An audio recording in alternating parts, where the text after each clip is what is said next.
Hello, I'm Robert Egby and I'm on location, this time in British Columbia, Canada, on the Pacific West Coast, where a major part of my international thriller, The Guardians of Stavka, actually took place. Following the Russian Revolution in 1917, rumours raged on Canada's west coast and in other places around the world that a large gold cache belonging to the murdered Tsar Nicholas II was lost in a sunken ship somewhere off this coast. In 1979, a weekend hunter discovers an ingot in a remote mountain cave, and as word seeps out, it triggers a flurry of international gold seekers from just about everywhere, and the Tsar's cache of 110 tons is worth about $3 billion. Harry Travis is pulled out of a Chilean prison farm and ordered to hunt for the gold by Canadian Secret Service. Some people rebel at the suggestion that the Tsar's flag still flies in Canada. International intelligence suggests a native Indian known as Jean Paul is involved. Travis tracks him down to a remote fishing town on Vancouver Island, and it's here he encounters a strange character who claims he's a CIA agent. His name is J.J. Curran, and Travis enlists the assistance of a crusty seafarer named Garnet Reed, whose boat, the Aliford Bay, has long seen better days. Where we are in the story, the boat and the three men have already survived a helicopter attack motored by the Russian KGB. Relentless, the trio pursues Jean-Paul, who is sailing a wooden gill-netter fishing boat, and when they catch up with him, they must sail through the perilous waters at the entrance to Thunder Inlet, so called because of the rush of the incoming Pacific tide and its subsequent rush back again to the ocean. I based the fictitious inlet on the real rapids at Skookumchuck Narrows on the British Columbia Sunshine Coast. Each day, tides force large amounts of seawater through the Narrows, 200 billion gallons in fact, and the current moves at speeds of 30 kilometers or almost 20 miles an hour, creating turbulent conditions for any boats. So it's here that I'd like to read a section of my book, The Guardians of Stavka. Garnet Reed's boat, the Aliford Bay, with Harry Travis and J.J. Curran aboard, are all impatient, and Reed explains even at high tide the entrance is only navigable for a few minutes, to which Curran retorts, "That's a lot of crap." Now here's the book. As the three stood peering anxiously through the drizzle at the lifeless gill-netter, the huge bleak mountains so close behind, the roar of the tide crashing through the Narrows died down. It was time. Garnet Reed tore away the plastic sheeting covering the front windows. Then, standing poised by the helm, he waited expectantly.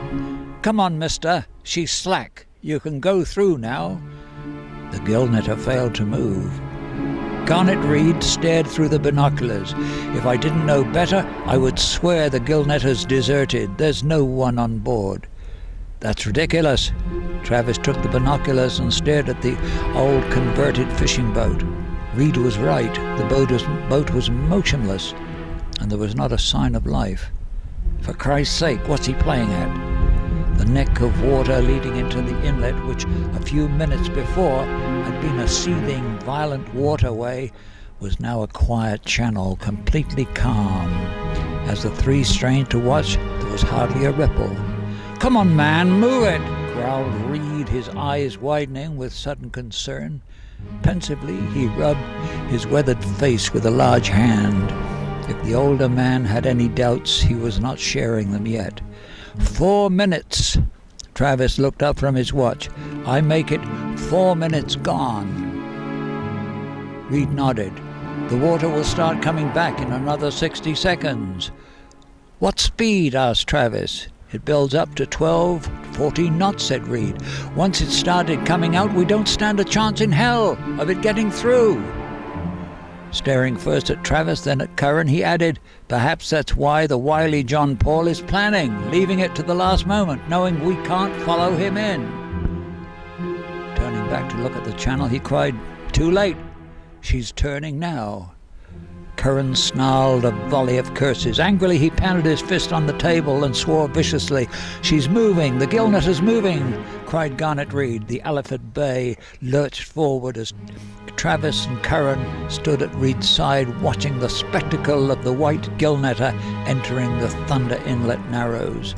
The cold air, touched by the mountain snows, swept out of the inlet and chilled Travis's face. His eyes were fixed on the former fishing boat ploughing heavily through the channel, its blunt bow cutting through the flow of water, slowly building up to a full surge. For a moment it seemed the gillnetter was not moving because of the current. It appeared to sit motionless on the water between the two massive mountainsides that plunged straight down. Then it was gone, lost to view behind the rocks. "Come on, lady, let's go." Garnet Reed, his voice trembling, his eyes big and apprehensive, attempted to coax the old cruiser to greater speed. "Come on, lady, just this once you can do it." The old cruiser responded by growling and shuddering, its engines throbbing and groaning under the enormous pressure. Reed's forehead glistened with perspiration. "We're not going to make it, men," he cried over the roar of the engines. "The current, John Paul figured it out. It's too great. We've got to go back." "Come on, Garnet," cried Travis encouragingly. "Give it more power." "That's it. We're at full power now, mister," bellowed Reed. "We must turn back now." "Keep going!" Curran stood behind Reed. "Keep going!" "We'll get smashed to pieces. It's hopeless," protested the other. "It's too late. Don't you understand?" Even as he spoke, angry waves started battering the cruiser with ominous power.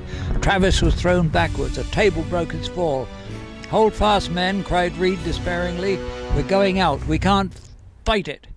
"You're not going anywhere," snarled J.J. Curran from behind. "You don't quit the bloody war unless I give the order. Understand?" He waved the 9mm Heckler and Koch at Reed's startled face. "Curran," shouted Travis angrily, "lay off." "Listen, you bastard," snarled the American. "Nobody ever quits on me. Nobody, understand? Keep going, old man, keep going." The Alfred Bay started to plunge, buck, and swerve wildly through the angry waves. The noise was deafening. The sounds reverberated in the air. Swirling water tossed the boat with merciless, unrelenting power. Waves pounded the rocks around them. The endless throbbing of the boat's engines were mixed in the cacophony of machinery, and nature turned violent. The engines stuttered under the tremendous pressure forced against them. Heavy spray splashed through the open windows, drenching everyone. Suddenly, the Alfred Bay lurched sideways and Curran was tossed helplessly onto the floor. "Mr. Travis," cried Reed anxiously, his face pleading and desperate, "for the love of God, let's pull out now, because it's a death trap." Harry Travis continues his hunt for the Romanoff gold, and as he does, he's faced with even deadlier threats from the sea and the air. And if you're wondering where Harry's love life is, well, there are two. One is a double agent who loves him. The other is of Russian descent and possesses a bald eagle ready to kill. One thing about my historical novels is that they are set against actual historical events and backgrounds. Stavka includes the childhood of Joseph Stalin, the Tsar's life and the Royal Guards, the Russian Revolution, the invasion of Czechoslovakia in 1968, the invasion of Stavka on the British Columbia coast, and the rumours concerning the disappearance of the Tsar's gold that some say is still out here. The Guardians of Stavka. Enjoy.